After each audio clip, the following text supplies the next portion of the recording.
الحمدللہ الحمدللہ وکفا والصلاة والسلام علی سید الانبیاء وعلی آلہ واصحابہ الاتقیاء اما بعد فاعوذ باللہ من الشیطان الرجیم بسم اللہ الرحمن الرحیم وَلَكُمْ نِصْفُ مَا تَرَكَ أَزْوَاجُكُمْ إِن لَّمْ يَكُن لَّهُنَّ وَلَدٌ فَإِن كَانَ لَهُنَّ وَلَدٌ فَلَكُمُ الرُّبُعُ مِمَّا تَرَكْنَ مِن بَعْدِ وَصِيَّةٍ يُوصِينَ بِهَا أَوْ دَيْنٍ وَلَهُنَّ الرُّبُعُ مِمَّا تَرَكْتُمْ إِن لَّمْ يَكُن لَّكُمْ وَلَدٌ فَإِن كَانَ لَكُمْ وَلَدٌ فَلَهُنَّ الثُّمُنُ مِمَّا تَرَكْتُم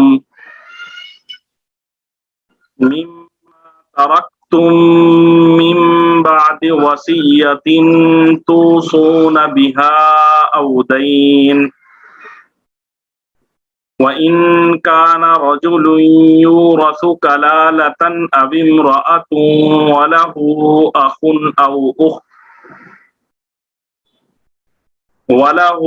أَخٌ أَوْ أُخْتٌ فَلِكُلِّ وَاحِدٍ مِّنْهُمَا السُّدُسُ فَإِن كَانُوا أَكْثَرَ مِن ذَلِكَ فَهُمْ شُرَكَاءُ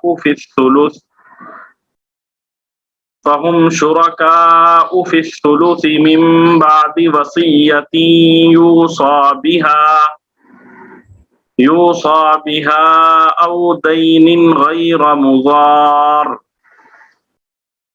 وَصِيَّةً مِّنَ اللَّهِ وَاللَّهُ عَلِيمٌ حَلِيمٌ صدق اللہ العظیم۔ وَلَكُمْ اور تمہارے لیے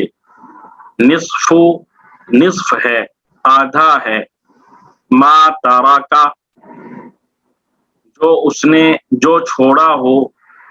ازواجکم تمہاری بیویوں نے،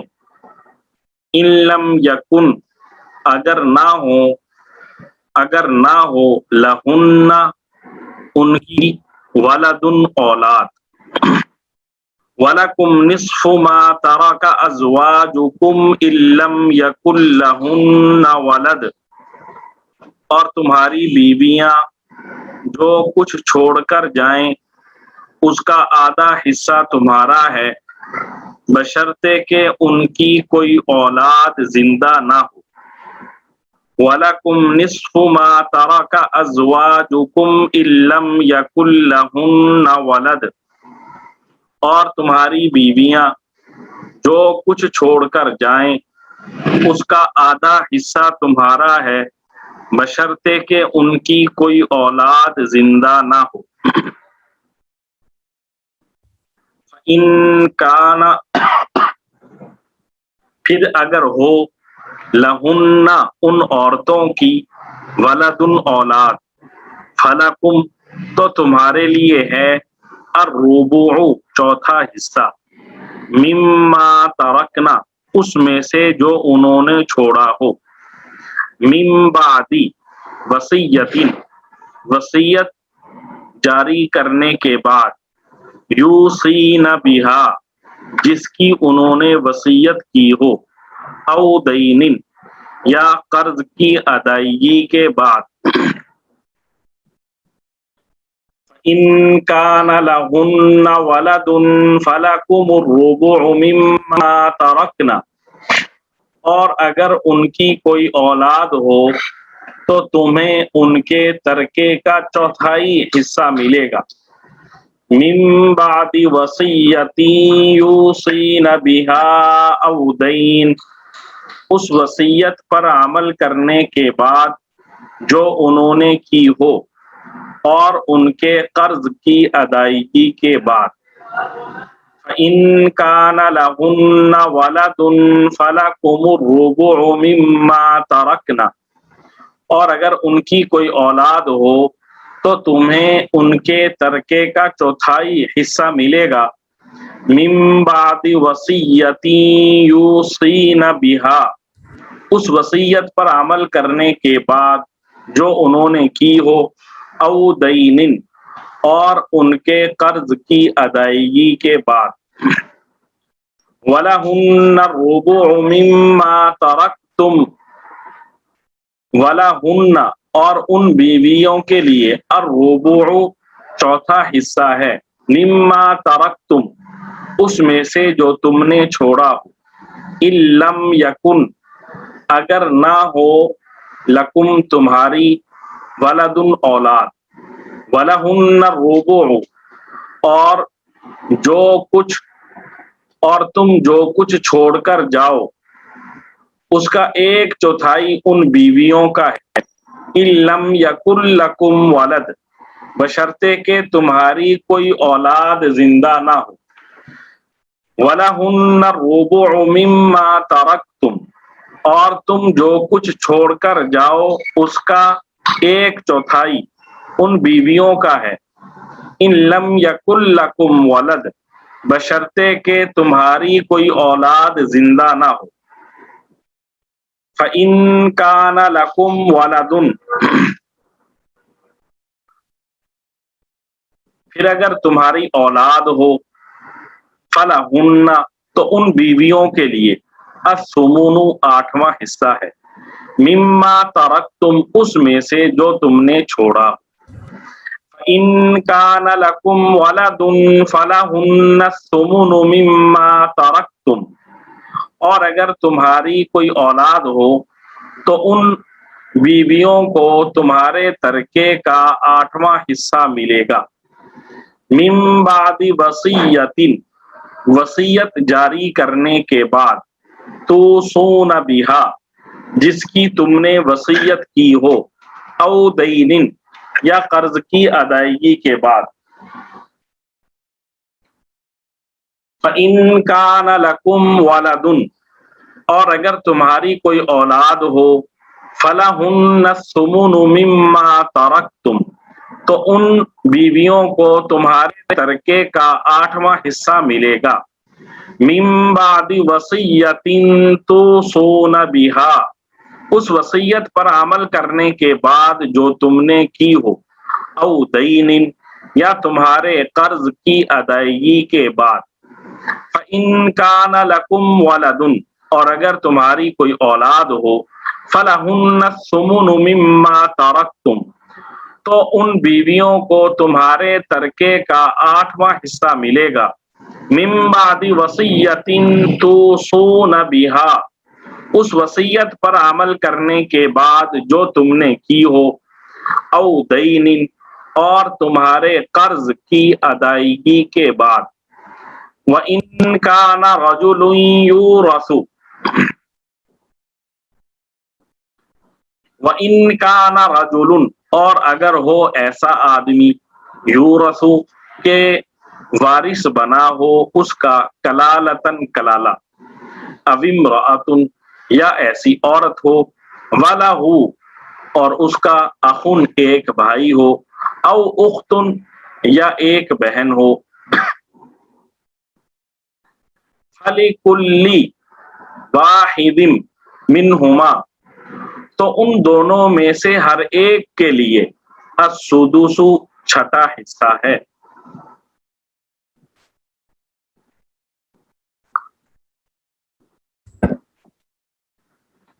وَإِن كَانَ رَجُلٌ يُورَثُ كَلَالَةً أَوِ امْرَأَةٌ وَلَهُ أَخٌ أَوْ أُخْتٌ فَلِكُلِّ وَاحِدٍ مِّنْهُمَا السُّدُسُ اور اگر وہ مرد یا عورت جس کی میراث تقسیم ہونی ہے ایسا ہو کہ نہ اس کے والدین زندہ ہوں نہ اولاد، اور اس کا ایک بھائی یا ایک بہن زندہ ہو، تو ان میں سے ہر ایک چھٹے حصے کا حقدار ہے، وَإِن كَانَ رَجُلٌ يُورَثُ كَلَالَةً أَوِ امْرَأَةٌ وَلَهُ أَخٌ أَوْ أُخْتٌ اور اگر وہ مرد یا عورت جس کی میراث تقسیم ہونی ہے ایسا ہو کہ نہ اس کے والدین زندہ ہو نہ اولاد، اور اس کا ایک بھائی یا ایک بہن زندہ ہو، فَلِكُلِّ وَاحِدٍ مِّنْهُمَ السُّدُسُ، تو ان میں سے ہر ایک چھٹے حصے کا حقدار ہے۔ فَإِن كَانُوا أَكْثَرَ مِن ذَلِكَ، پھر اگر وہ اس سے زیادہ ہوں، فَهُمْ شُرَكَاءُ، تو وہ شریک ہوں گے، فِي الثُّلُثِ، ایک تہائی میں۔ فَإِن كَانُوا أَكْثَرَ مِن ذَلِكَ فَهُمْ شُرَكَاءُ فِي الثُّلُثِ،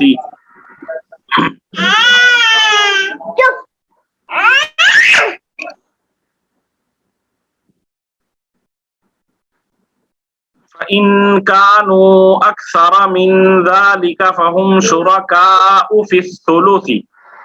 اور وہ اگر اس سے زیادہ ہوں تو وہ سب ایک تہائی میں شریک ہوں گے۔ فَإِن كَانُوا أَكْثَرَ مِن ذَلِكَ فَهُمْ شُرَكَاءُ فِي الثُّلُثِ، اور اگر وہ اس سے زیادہ ہوں تو وہ سب ایک تہائی میں شریک ہوں گے۔ من بعد وصیۃ یوصی بہا، من بعد وصیۃ، وصیت جاری کرنے کے بعد، یوصی بہا، جس کی وصیت کی گئی ہو، او دین، یا قرض کی ادائیگی کے بعد، غیر مضار، جبکہ نقصان نہ پہنچایا گیا ہو، جبکہ نقصان نہ پہنچایا گیا ہو۔ من بعد وصیۃ یوصی بہا او دین غیر مضار، مگر جو وصیت کی گئی ہو اس پر عمل کرنے کے بعد، اور مرنے والے کے ذمے جو قرض ہو اس کی ادائیگی کے بعد، بشرطے کہ وصیت یا قرض کے اقرار کرنے سے اس نے کسی کو نقصان نہ پہنچایا ہو۔ من بعد وصیۃ یوصی بہا، مگر جو وصیت کی گئی ہو اس پر عمل کرنے کے بعد، او دین، اور مرنے والے کے ذمے جو قرض ہو اس کی ادائیگی کے بعد، غیر مضار، بشرطے کہ وصیت یا قرض کے اقرار کرنے سے اس نے کسی کو نقصان نہ پہنچایا ہو۔ وصیۃ من اللہ، یہ سب کچھ اللہ کا حکم ہے۔ وصیۃ من اللہ، یہ سب کچھ اللہ کا حکم ہے۔ واللہ علیم حلیم، اور اللہ ہر بات کا علم رکھنے والا بردبار ہے۔ واللہ علیم حلیم، اور اللہ ہر بات کا علم رکھنے والا بردبار ہے۔ گزشتہ کل سورہ بقرہ کی ایک آیت ہم نے پڑھی تھی، اس آیت میں حق تعالی شانہ نے اولاد کے حصے اور والدین کے حصے بیان کیے تھے۔ آج ہم نے سورہ نساء کی آیت نمبر 12 تلاوت کی ہے۔ اس آیت میں حق تعالی شانہ شوہر اور بیوی کے حصے بیان فرما رہے ہیں۔ شوہر اور بیوی کے جن حصوں کی تفصیل یہاں قرآن پاک میں ذکر کی گئی ہے، ان کی تفصیل اس طرح ہے کہ اگر کسی شخص کی بیوی فوت ہو جائے اور اس بیوی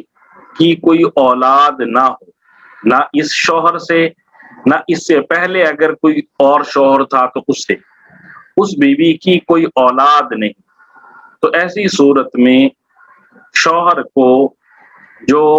بیوی کی وفات کے وقت شوہر تھا، اسے بیوی کے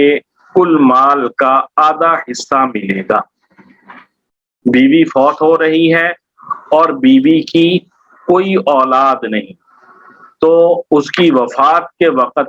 جس شخص سے اس کا نکاح تھا اس شخص کو بیوی کا آدھا مال ملے گا۔ قرآن پاک کہتا ہے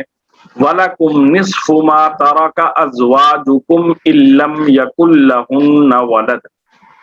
اور تمہاری بیویاں جو کچھ چھوڑ کر جائیں اس کا آدھا حصہ تمہارا ہے، بشرطے کہ ان کی کوئی اولاد زندہ نہ ہو۔ اس کی دوسری صورت یہ ہو سکتی ہے کہ بیوی فوت ہوئی اور اس کی وفات کے وقت اس کی اولاد موجود ہے۔ بیوی فوت ہوئی اور اس کی وفات کے وقت اولاد موجود ہے، چاہے ایک لڑکا ہو یا ایک لڑکی ہو یا ایک سے زائد لڑکے لڑکیاں موجود ہوں، تو سب صورتوں میں شوہر کو بیوی کے کل مال کا چوتھا حصہ ملے گا۔ اگر بیوی کی وفات کے وقت اس کی اولاد زندہ ہے، ایسی صورت میں شوہر کو بیوی کے کل مال کا چوتھا حصہ ملے گا۔ اللہ تعالیٰ فرماتے ہیں فَإِن كَانَ لَهُنَّ وَلَدٌ فَلَكُمُ الرُّبُعُ مِمَّا تَرَكْنَ مِن بَعْدِ وَصِيَّةٍ يُوصِينَ بِهَا أَوْ دَيْنٍ، اور اگر ان کی کوئی اولاد ہو تو تمہیں ان کے ترکے کا چوتھائی حصہ ملے گا، اس وصیت پر عمل کرنے کے بعد جو انہوں نے کی ہو اور ان کے قرض کی ادائیگی کے بعد۔ یہاں پہ یہ چیز مد نظر رہنی چاہیے کہ ان دونوں مسئلوں میں بیوی کی اولاد نہیں ہے اور دوسرا مسئلہ بیوی کی اولاد موجود ہے، تو ان دونوں صورتوں میں قرآن یہ شرط لگا رہا ہے کہ وراثت مرحومہ عورت کا قرض اور وصیت نکالنے کے بعد تقسیم ہوگی۔ اس کے بعد قرآن پاک ایک اور مسئلہ بیان کر رہا ہے کہ اگر شوہر فوت ہو جائے تو اس کے ترکے میں بیوی کا کتنا حصہ ہے، تو اس کی بھی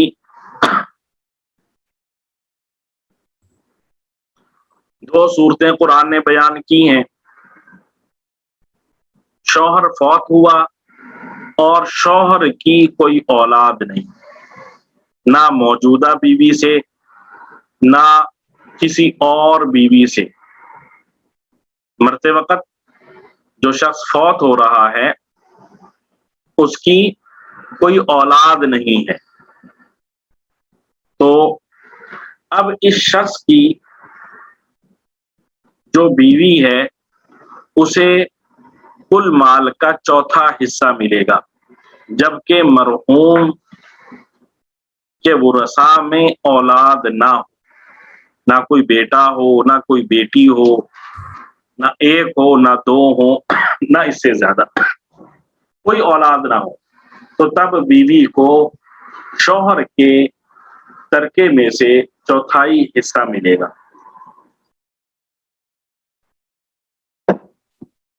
اسی کو قرآن کہہ رہا ہے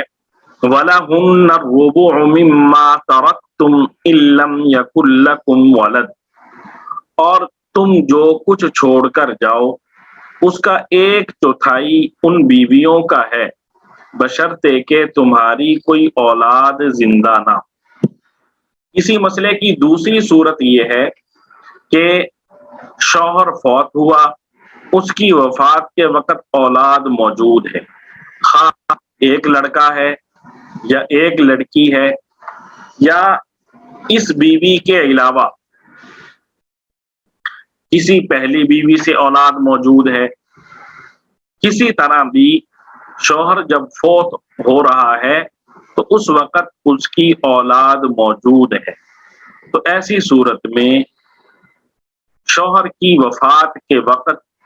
جو بیوی اس کے نکاح میں ہو اس کو شوہر کے کل مال کا 8واں حصہ ملتا ہے۔ شوہر فوت ہوا، اس کے ورثاء میں اس کی وفات کے وقت اولاد زندہ ہے، تو ایسی صورت میں اس شخص کی جو بیوی وفات کے وقت اس کے نکاح میں ہوگی اس کو شوہر کے ترکے میں سے 8واں حصہ ملے گا۔ اسی کو قرآن کہہ رہا ہے فَإِن كَانَ لَكُمْ وَلَدٌ فَلَهُنَّ الثُّمُنُ مِمَّا تَرَكْتُم مِّن بَعْدِ وَصِيَّةٍ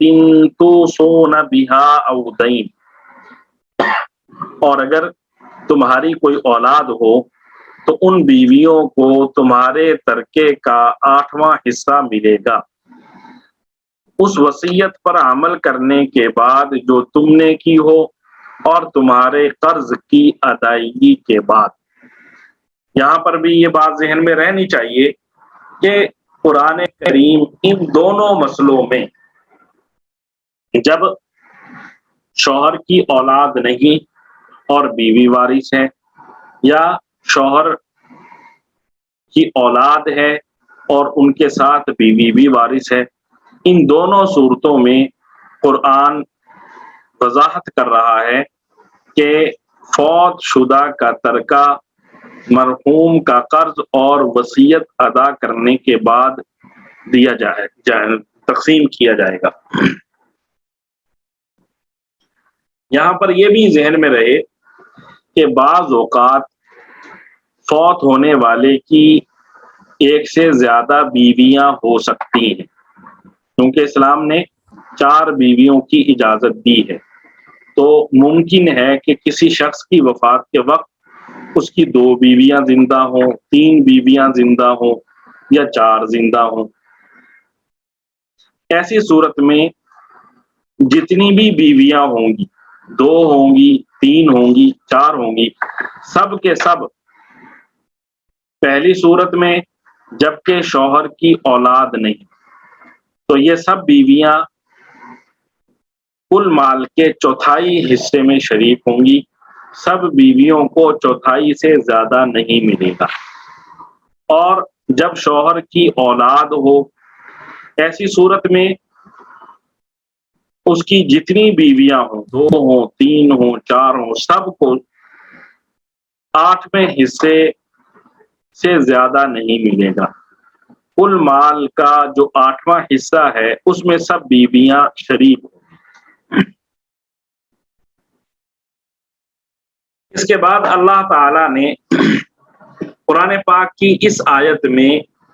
ماں شریک بہن بھائی کا حصہ بیان فرمایا ہے۔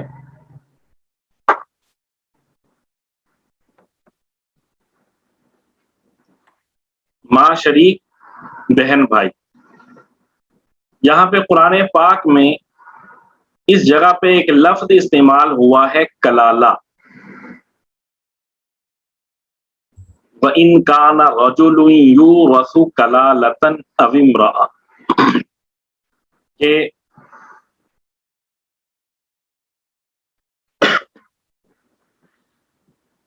کلالہ سے مراد وہ مرد یا عورت ہے جس کی وفات کے وقت اس کے ماں باپ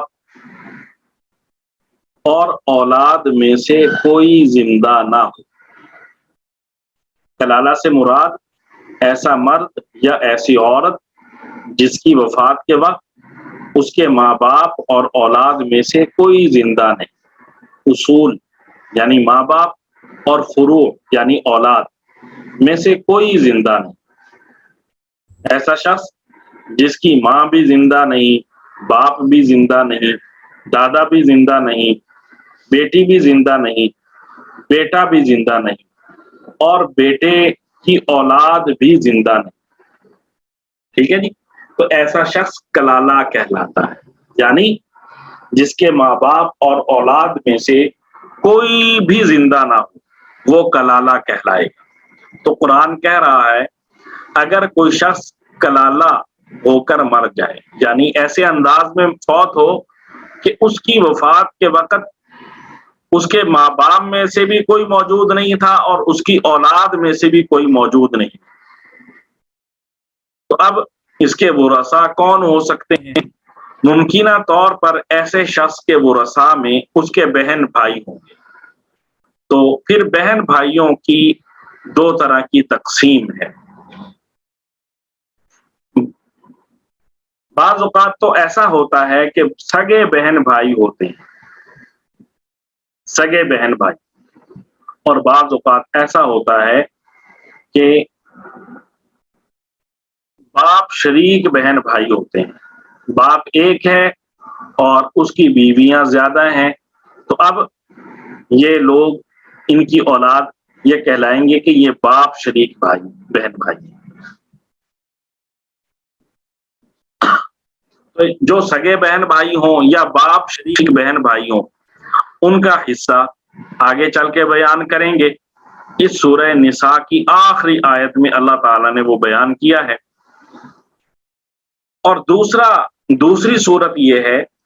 کہ کوئی شخص کلالہ فوت ہو رہا ہے اور جیسے اس کے ماں باپ اور اولاد میں سے کوئی نہیں، اسی طرح اس کے سگے بہن بھائی یا باپ شریک بہن بھائی میں سے بھی کوئی موجود نہیں. ہاں، اس کے ایسے بہن بھائی موجود ہیں جو ماں شریک ہیں، ماں کی طرف سے بہن بھائی بنتے ہیں لیکن ان کا باپ کوئی اور ہے. تو جو ماں شریک بہن بھائی ہوتے ہیں، شریعت ان کو اخیافی بہن بھائی سے تعبیر کرتی ہے، اخیافی یا خیفی بہن بھائی. اس آیت میں اللہ تعالیٰ نے ان کا حصہ بیان کیا ہے. اللہ تعالیٰ فرماتے ہیں کہ اگر کوئی مرد یا عورت کلالہ ہو کر فوت ہو اور اس کا ایک بھائی ماں شریک ہو یا ایک بہن ماں شریک ہو، تو ان میں سے ہر ایک کو مرنے والے کے مال میں سے چھٹا حصہ دیا جائے گا. یہ اس صورت میں ہے جبکہ صرف ایک ماں شریک بھائی ہو یا ایک ماں شریک بہن ہو. اس صورت میں بھائی ہو ماں شریک یا ماں شریک بہن ہو، ہر ایک کو چھٹا حصہ ملے گا. اسی کو اللہ تعالیٰ یہاں پر یہ فرما رہے ہیں وَإِن كَانَ رَجُلٌ يُورَثُ كَلَالَةً أَوِ امْرَأَةٌ، اگر وہ مرد یا عورت جس کی میراث تقسیم ہونی ہے ایسا ہو کہ نہ اس کے والدین زندہ ہوں نہ اولاد، وَلَهُ أَخٌ أَوْ أُخْتٌ، اور اس کا ایک بھائی یا ایک بہن زندہ ہو، فَلِكُلِّ وَاحِدٍ مِّنْهُمَا السُّدُسُ، تو ان میں سے ہر ایک چھٹے حصے کا حقدار ہے. یہ صورت کب ہے؟ چھٹا حصہ کب ملے گا؟ جب صرف ایک ماں شریک بھائی ہے یا ایک ماں شریک بہن ہے. اگر ماں شریک بہن بھائی زیادہ ہو، اگر ماں شریک بہن بھائی زیادہ ہو تو اس صورت میں قرآن کہتا ہے کہ ان سب کو، جتنے بھی ماں شریک بہن بھائی ہیں، ایک سے زیادہ ہیں، تو ان سب کو مرنے والے کے کل مال کا تیسرا حصہ ملے گا. اور اس تیسرے حصے میں وہ سب کے سب برابر طور پر شریک ہوں گے. اس میں مذکر اور مؤنث کا حصہ برابر ہوگا. ٹھیک ہے جی. اور باقی 2/3 مال دوسرے وارثوں کو دے دیا جائے گا. اسی کو قرآن پاک یہاں پہ کہہ رہا ہے فَإِن كَانُوا أَكْثَرَ مِن ذَلِكَ فَهُمْ شُرَكَاءُ فِي الثُّلُثِ مِن بَعْدِ وَصِيَّةٍ يُوصَى بِهَا أَوْ دَيْنٍ غَيْرَ مُضَارٍ، اور اگر وہ اس سے زیادہ ہوں تو وہ سب 1/3 میں شریک ہوں گے مگر جو وصیت کی گئی ہو اس پر عمل کرنے کے بعد، اور مرنے والے کے ذمے جو قرض ہو اس کی ادائیگی کے بعد، بشرطے کہ وصیت یا قرض کے اقرار کرنے سے اس نے کسی کو نقصان نہ پہنچایا. ٹھیک ہے جی. یہاں پہ بھی قرآن پاک نے اس چیز کی قید لگائی ہے کہ یہ ان وارثوں کو حصہ مرحوم کا قرض اور وصیت ادا کرنے کے بعد ملے گا. اور اگر کوئی ایسا شخص فوت ہو گیا جو کلالہ ہے، یعنی اس کی اولاد یا ماں باپ نہیں، اور اس کی ایک حقیقی بہن یا ایک باپ شریک بہن موجود ہے، تو اس بہن کو مرنے والے کا آدھا حصہ، آدھا مال دے دیا جائے گا، ٹھیک ہے جی۔ اور اگر کوئی عورت وفات پا گئی جو کلالہ ہے، جس کے اولاد اور ماں باپ نہیں ہے،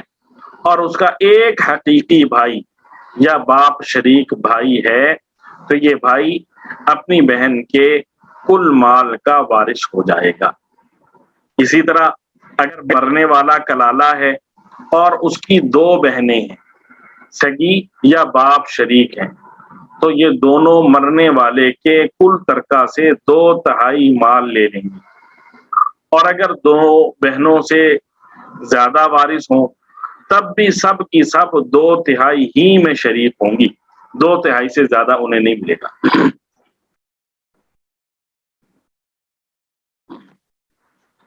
اور اگر کوئی شخص کلالہ فوت ہو گیا اور اس نے سگے یا باپ شریک بہن بھائی چھوڑے ہوں، تو ان میں مرنے والے کی میراث للذکر مثل حظ الانثیین کے اصول پر تقسیم ہوگی، یعنی ہر لڑکے کو ہر لڑکی سے دگنا حصہ دیا جائے گا۔ مثلا ایک شخص کی وفات ہو گئی جس کی اولاد اور ماں باپ نہیں ہے، اور اس نے ایک سگا بھائی اور 2 سگی بہنیں چھوڑی ہیں، تو کل مال کے 4 حصے کر کے 2 حصے بھائی کو اور ایک حصہ ہر بہن کو دے دیا جائے گا۔ یہ بات آپ کے ذہن میں رہنی چاہیے کہ کلالہ بہن بھائیوں کی میراث کا جو حکم ہے سورہ نساء میں اللہ تعالیٰ نے 2 جگہ پہ بیان کیا ہے۔ ایک سورہ نساء کے دوسرے رکوع میں ماں شریک بہن بھائیوں کا حصہ بیان کیا، اور سورہ نساء کے آخری رکوع میں سگے اور باپ شریک بہن بھائیوں کا حصہ بیان کیا ہے۔ آگے اللہ تعالیٰ فرماتے ہیں وصیۃً من اللہ واللہ علیم حلیم، یہ سب کچھ اللہ کا حکم ہے اور اللہ ہر بات کا علم رکھنے والا بردبار ہے۔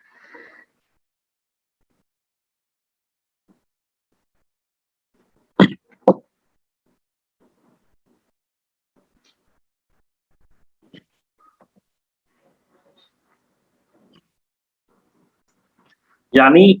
یہ حصے اللہ کی طرف سے مقرر شدہ ہیں، ان میں کسی قسم کی تبدیلی جائز نہیں ہے۔ یہاں پہ یہ چیز مد نظر رکھنے والی ہے کہ ان سب مسائل میں اللہ تعالی نے ایک قید بیان کی ہے بار بار، وصیتی یوصی بہا او دین، کہ جو ترکہ ہے وہ وصیت نافذ کرنے اور مرحوم کا قرض ادا کرنے کے بعد ترکہ تقسیم کیا جائے گا۔ یہاں پہ ایک بات یہ بھی موجود ہے کہ وصیت کا ذکر قرآن پاک نے پہلے کیا ہے اور قرض کی ادائیگی کا حکم بعد میں آیا ہے، لیکن اصول یہ ہے، مسئلہ یہ ہے کہ مرنے والے کے مال سے اس کے کفن دفن کے اخراجات پورے کیے جاتے ہیں جو واجبی شرعی اخراجات ہوتے ہیں،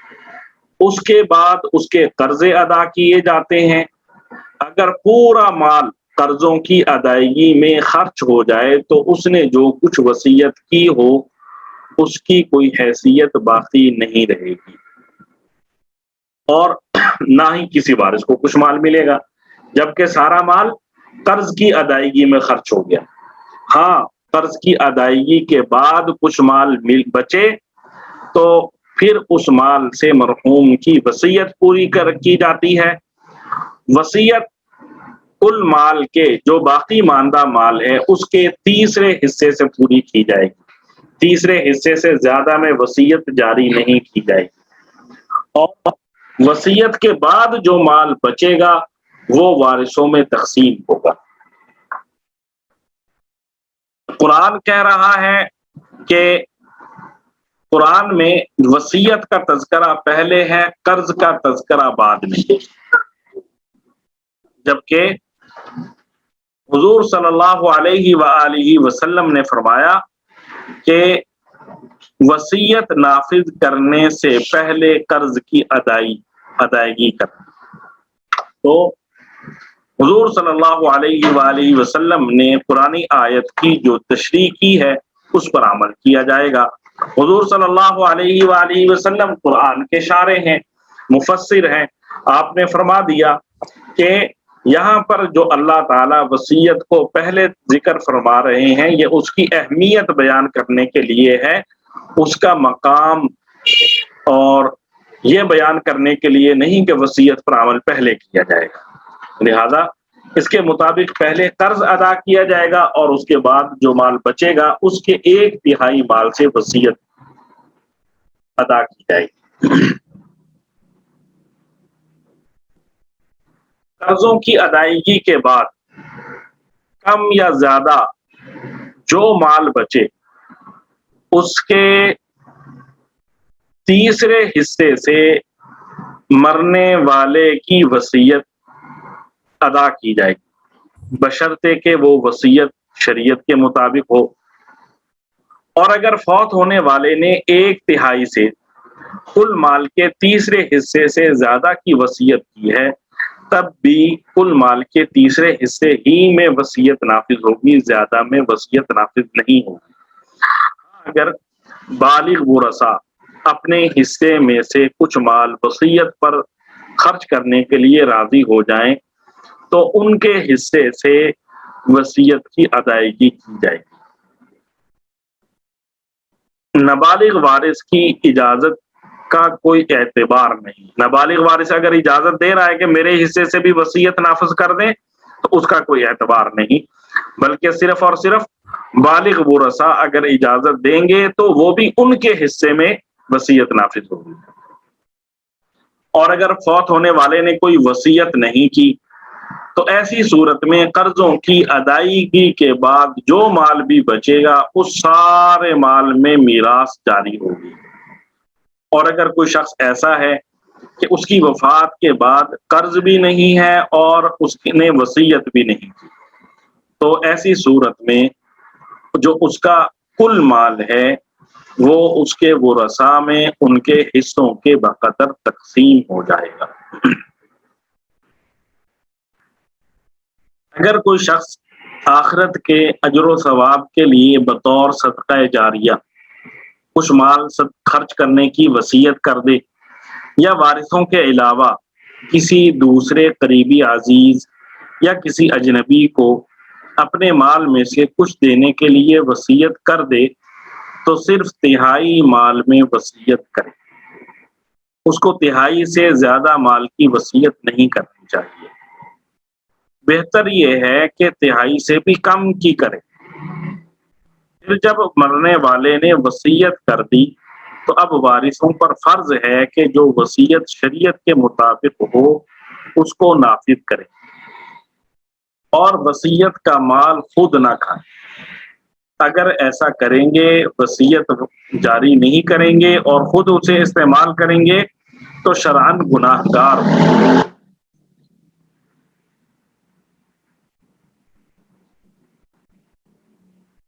قرآن کریم میں جو وصیت کو قرض سے پہلے ذکر کیا ہے اور بار بار قرآن کریم نے وصیت کو قرض سے پہلے ذکر کیا ہے، بعض علماء نے اس کی یہی حکمت بیان کی ہے کہ جن لوگوں کا قرض ہے وہ تو لڑ جھگڑ کر طاقت سے اپنا مال وصول کر لیں گے، جبکہ وصیت کا نافذ کرنا محض وارثوں کے رحم و کرم پر ہے۔ نہ مسجد و مدرسے والا دعویٰ لے کر اٹھے گا کہ مدرسے کے لیے، مسجد کے لیے مرحوم نے وصیت کی تھی اس پر عمل کرو، اور نہ دوسرا شخص جس کے لیے وصیت کی ہے جھگڑا کرنے کے لیے کھڑا ہوگا، بلکہ بعض مرتبہ اسے پتہ بھی نہیں ہوتا جس کے لیے وصیت کی گئی ہوتی ہے۔ تو اس لیے قرآن پاک نے بطور تاکید اور شدت اہتمام ظاہر کرنے کے لیے وصیت کو ترتیب ذکری میں مقدم کر دیا تاکہ سب کے سب اس پر عمل کریں اور وصیت کو پس پشت نہ ڈالیں۔ اگر کسی شخص پر حج فرض تھا اور اس نے وصیت کر دی کہ میری طرف سے حج ادا کروا دیا جائے، تو یہ وصیت بھی تہائی مال میں نافذ ہوگی۔ وارثوں پر فرض ہوگا کہ اس کے تہائی مال میں سے حج بدل کرا دیں۔ یہ لوگ وصیت پر عمل نہ کریں گے تو گناہگار ہوں گے۔ اگر تہائی مال سے حج کے مصارف پورے نہ ہوتے ہوں تو جہاں سے سفر کرانے سے تہائی مال سے مصارف پورے ہو سکتے ہوں وہاں سے کسی کو بھیج کر حج کرا دیں۔ اور اگر ورثاء اپنے حصے میں سے باقی اخراجات برداشت کر لیں تو یہ بہتر ہے، ثواب میں یہ بھی شریک ہو جائیں گے۔ وارثوں کو وراثت سے محروم کرنا یا اس کی نیت کرنا حرام ہے۔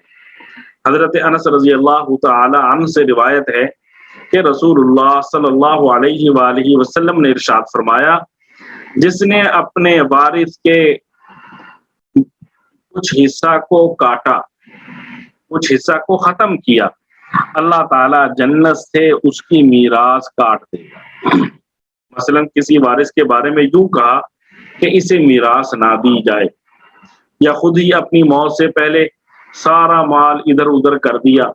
تاکہ وارثین کو کچھ نہ ملے، تو اللہ تعالیٰ جنت سے اس کی میراث کاٹ دیں گے۔ حضرت ابو ہریرہ رضی اللہ تعالیٰ عنہ سے مروی ہے، حضرت صلی اللہ علیہ وآلہ وسلم نے ارشاد فرمایا کہ ایک شخص 70 سال تک نیک عمل کرتا ہے، پھر وصیت کے وقت ظلم کرتا ہے، اس کا خاتمہ برے عمل پر ہوتا ہے اور وہ جہنمی بن جاتا ہے۔ اور ایک شخص 70 سال تک برائی کا عمل کرتا ہے، پھر اپنی وصیت میں عدل کرتا ہے، شریعت کے مطابق عدل وصیت کرتا ہے، تو اس کا خاتمہ بہتر ہو جاتا ہے اور وہ جنت میں داخل ہو جاتا ہے۔ اللہ تعالیٰ ہمیں انجام بد سے محفوظ رکھے۔ یہاں پہ یہ مسئلہ بھی ذہن میں رہنا چاہیے، وارث کے لیے وصیت کرنا جائز نہیں،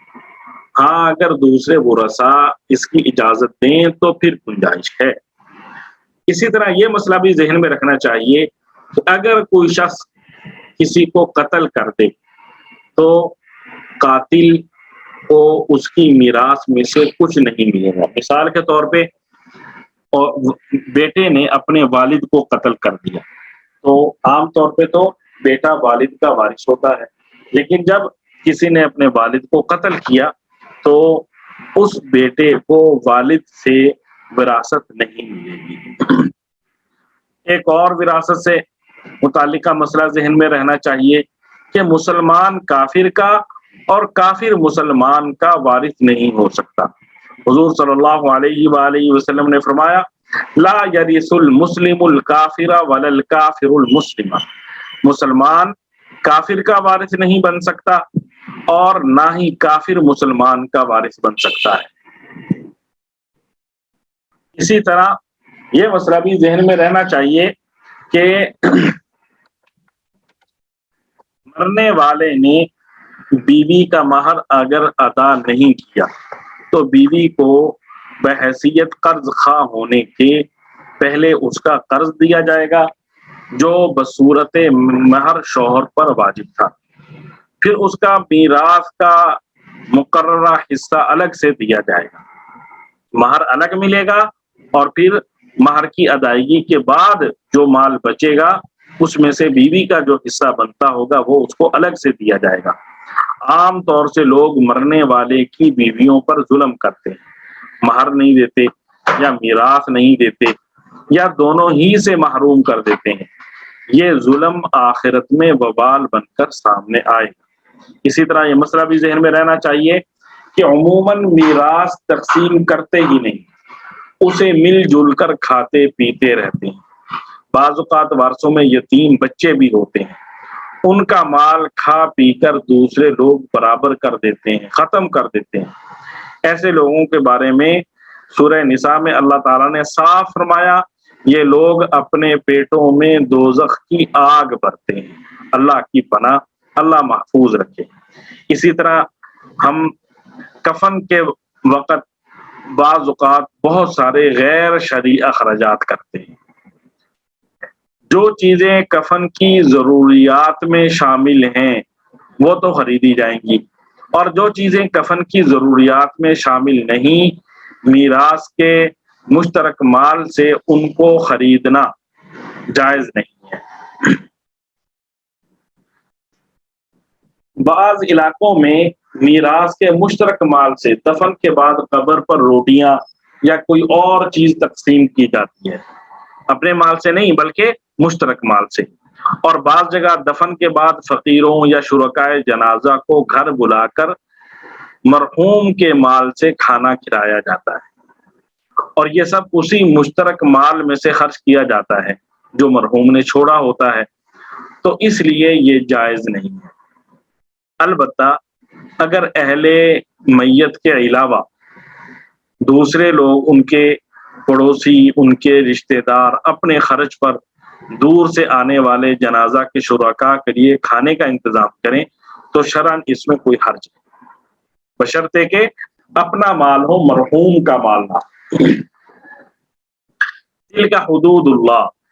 ومن يطع الله ورسوله يدخله جنات تجري من تحتها الانهار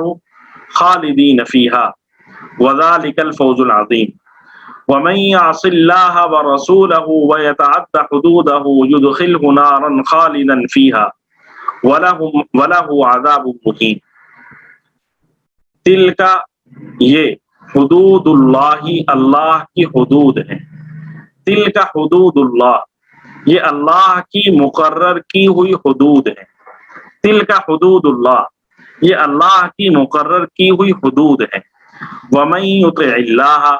اور جو شخص اطاعت کرے اللہ کی، ورسولہ، اور اس کے رسول کی،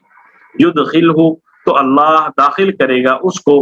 جنات، ایسے باغات میں، تجری، بہتی ہوں گی، من تحتہا، ان کے نیچے سے، الانہار، نہریں، خالدین فیہا، وہ اس میں ہمیشہ رہیں گے۔ ومن یطع اللہ ورسولہ، اور جو شخص اللہ اور اس کے رسول کی اطاعت کرے گا، یدخلہ جنات، وہ اس کو ایسے باغات میں داخل کرے گا، تجری من تحتها الانہار، جن کے نیچے نہریں بہتی ہوں گی، خالدین فیہا، ایسے لوگ ہمیشہ ان باغات میں رہیں گے۔ ومن یطع اللہ ورسولہ، اور جو شخص اللہ اور اس کے رسول کی اطاعت کرے گا، یدخلہ جنات، وہ اس کو ایسے باغات میں داخل کرے گا، تجری من تحتها الانہار، جن کے نیچے نہریں بہتی ہوں گی، خالدین فیہا، ایسے لوگ ہمیشہ ان باغات میں رہیں گے۔ وذالک الفوز العظیم، اور یہ زبردست کامیابی ہے۔ وذالک الفوز العظیم، اور یہ زبردست کامیابی ہے۔ ومن یعص اللہ ورسولہ، اور جو شخص نافرمانی کرے اللہ کی اور اس کے رسول کی، ویتعدی، اور تجاوز کرے، حدودہ، اس کی حدود سے، یدخلہ نارا، وہ داخل کرے گا اسے آگ میں، خالدن فیہا، جس میں وہ ہمیشہ رہیں گے۔ ومن یعص اللہ ورسولہ ویتعدی حدودہ یدخلہ نارا خالدا فیہا، اور جو شخص اللہ اور اس کے رسول کی نافرمانی کرے گا اور اس کی مقرر کی ہوئی حدود سے تجاوز کرے گا، اسے اللہ دوزخ میں داخل کرے گا جس میں وہ ہمیشہ رہے گا۔ ومن یعص اللہ ورسولہ، اور جو شخص اللہ اور اس کے رسول کی نافرمانی کرے گا، ویتعدی حدودہ، اور اس کی مقرر کی ہوئی حدود سے تجاوز کرے گا، یدخلہ نارا، اللہ اسے دوزخ میں داخل کرے گا، خالدن فیہا، جس میں وہ ہمیشہ رہے گا، وَلَهُ عَذَابٌ مُهِینٌ، اور اس کو ایسا عذاب ہوگا جو ذلیل کر کے رکھ دے گا۔ وَلَهُ عَذَابٌ مُهِینٌ، اور اس کو ایسا عذاب ہوگا جو ذلیل کر کے رکھ دے گا۔ یہاں پہ اللہ تعالی ان آیات میں میراث کے حصے بیان فرمانے کے بعد اللہ کے احکام پر عمل کرنے کا حکم تاکید کے طور پر بیان فرما رہے ہیں کہ یہ جو کچھ اوپر مسائل بیان ہوئے، قوانین بیان ہوئے، یہ اللہ کی حد بندیاں ہیں، اللہ کے قانون کو توڑنا اور اللہ کی ہر بندیوں سے آگے بڑھنا بغاوت ہے، اور قانون کی پاسداری کرنا اور اس کی حفاظت کرنا اللہ تعالی شانہ کی رضامندی اور اس کے انعامات حاصل ہونے کا سبب ہے۔ فرما برداروں کے لیے باغات ہیں جو جنت میں ہوں گے،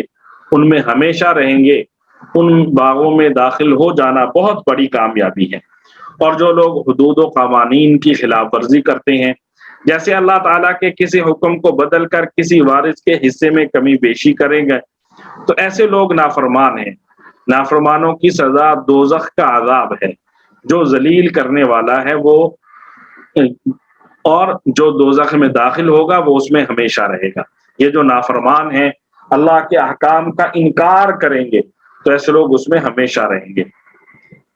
جو لوگ اللہ تعالیٰ کے دین کو نہیں مانتے یا جھوٹے منہ سے اپنے آپ کو مسلمان کہتے ہیں لیکن اللہ کے قوانین کو غلط قرار دیتے ہیں، ان کو ظالمانہ قوانین بتاتے ہیں، ان کا مذاق اڑاتے ہیں، وہ تو کافر ہیں ہی، ان کے لیے سزا دائمی اور ابدی ہے، ان کو دوزخ سے کبھی نکلنا نصیب نہ ہوگا۔ اور جو لوگ ایمان رکھتے ہوئے بے عمل ہیں، سزا کے مستحق وہ بھی ہیں، اللہ کی جب مشیت ہوگی ان کو دوزخ سے رہائی عطا فرما دیں گے۔ بہرحال یہ اللہ تعالیٰ نے وراثت کے احکام یہاں پہ بیان کیے اور آگے اسی سورہ نساء کے آخری رکوع میں بیان کیے ہیں،